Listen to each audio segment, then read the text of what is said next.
em outubro de 1430, os borgonheses a transferem aos ingleses mediante pagamento.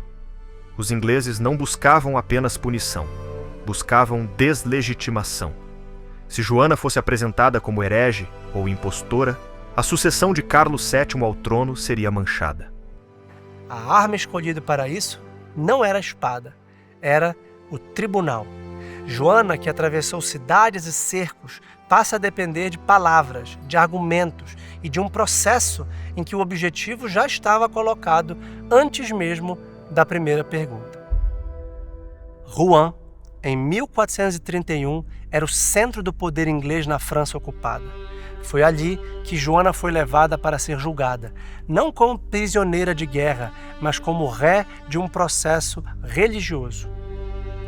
O objetivo era claro: retirar dela qualquer aparência de missão divina e, ao fazer isso, enfraquecer o que sua trajetória sustentava. Se Joana fosse declarada herege ou impostora, o rei Carlos VII, coroado por impulso das vitórias dela, carregaria uma sombra difícil de remover. Para isso ser possível, o processo assume a forma de um tribunal eclesiástico, mas com objetivos alinhados ao Estado inglês. Então, o processo ele foi viciado do início ao fim. Tanto que, quando se inicia o processo condenatório de Joana d'Arc, nas 10 primeiras sessões do julgamento de Joana d'Arc, a ré não compareceu ao julgamento e ela foi acusada sem a mínima possibilidade de poder se defender. Clérigos, teólogos e inquisidores têm apoio direto do governo inglês no financiamento e na logística do tribunal. O escolhido para conduzir o julgamento é Pierre Cochon, bispo da região onde Joana havia sido capturada e forte aliado dos ingleses. A primeira armadilha do processo é que Joana, acusada de heresia, não é mantida em prisão da igreja, guardada por mulheres. Ela é submetida a uma prisão comum, vigiada por soldados ingleses, colocando-a em risco de agressão e abuso. Fato esse que é usado depois como peça de acusação. Este processo foi conduzido de uma maneira absurdamente contrária às leis vigentes da época, inclusive de uma maneira contrária àquilo que a igreja previa para esses casos. A estratégia do tribunal é interrogar até que ela se contradiga, se canse ou diga algo que possa ser enquadrado como erro teológico. É nesse momento que uma das perguntas mais famosas do processo é feita. Perguntam a Joana se ela considera estar em estado de graça. A pergunta era uma armadilha teológica genial. A doutrina da igreja não permite alguém afirmar com certeza absoluta sobre esse estado sem cair em presunção. Ao mesmo tempo, negar poderia soar como confissão de culpa.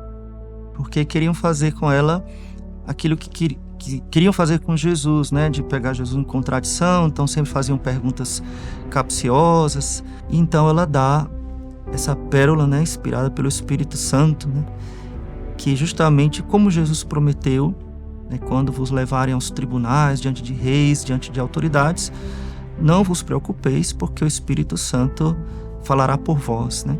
Então ela, sendo uma mulher humilde, iletrada, né, dá essa resposta: se eu estou na graça de Deus, que Deus me conserve. Se eu não estou, que Deus me coloque.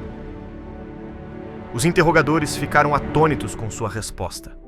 A conduta de Joana no julgamento foi tão impressionante e exemplar que um dos clérigos do julgamento renunciou, pois sentiu que o testemunho havia sido coagido e que o objetivo era incriminar Joana. Outro contestou o direito de Cochon de julgar o caso e foi preso.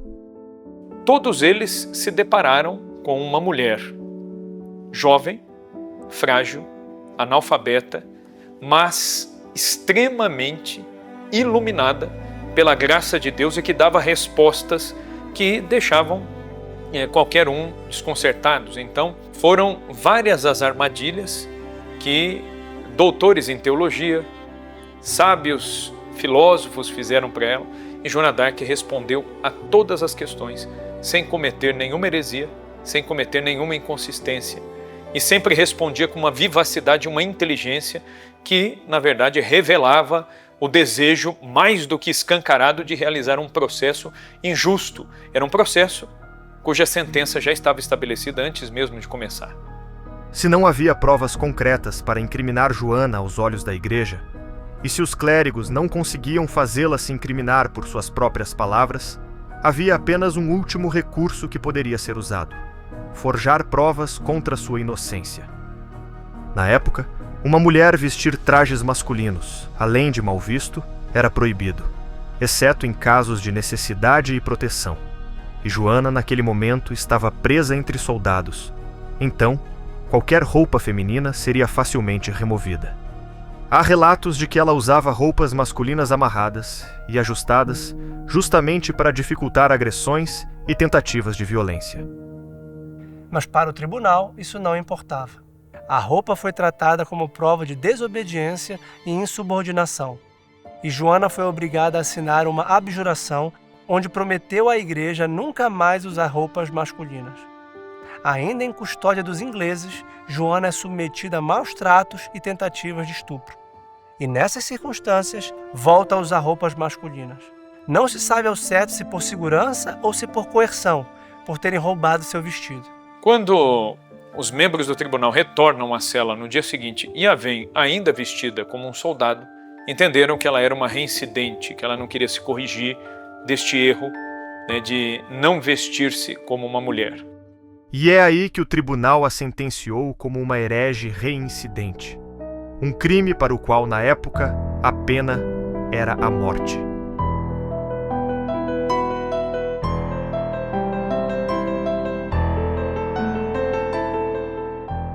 Em 30 de maio de 1431, Joana é levada à fogueira na Praça do Velho Mercado, em Rouen. Usando um vestido branco, foi amarrada a um pilar de gesso, e seu último pedido foi para que, à altura de seus olhos, em meio à multidão, fosse colocada uma cruz que ela pudesse observar ao ser executada.